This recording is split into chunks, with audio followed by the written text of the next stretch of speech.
You can see that in front of us we have a company invoice. Most of the detail is filled in, but we need to work out the unit price of the products that we are selling to our client. Now that information is available on the product sheet, so let's take a look at it.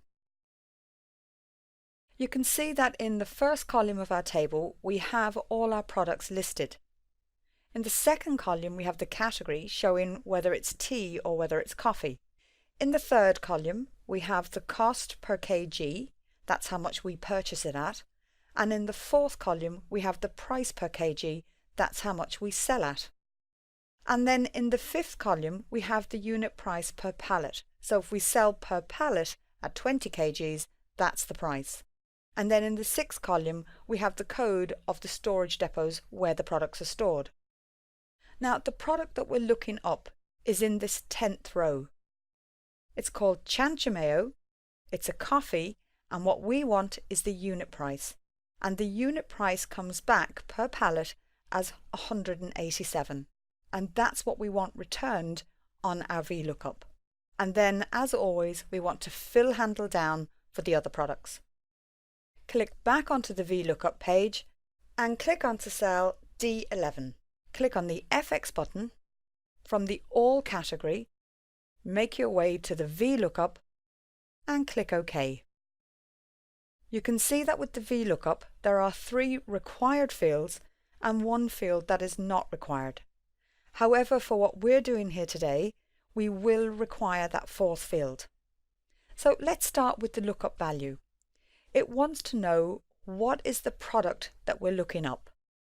Click on A11 chancho mayo, which is the product that we're going to look up.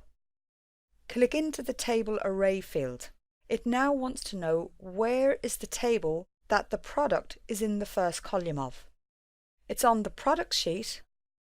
Click onto cell A1, and to select the table using the keyboard, Control Shift and right arrow, Control Shift and down arrow. And press F4 to make it absolute. Click down into the column index number field. It will jump you straight back onto the sheet where you're carrying out the calculation. Remember what it is that we're returning. We want to know the unit price for our product. And the unit price is the 5th column of the table. Now I know it's also the 5th column of the sheet, but that's not what it's interested in. It wants to know how many columns in from the first column, the lookup column, is the column that we want to return the value from. So unit price is the 5th column of our table. So type in 5 to let it know that you want the result to come from the 5th column. And you can see straight away that the result is coming back at 187. Now the range lookup, I said I wanted to use this. Click down into range lookup.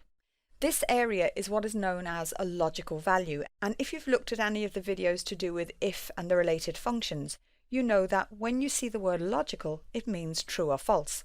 And if you want an exact result, you type the word false into the box. Or you can do as I do, the lazy way, delete that out and place in a 0. And you can see that it puts in the word false for you. So 0 and false are the exact same thing. Go ahead and click OK and fill handle down to get the unit price for our other products.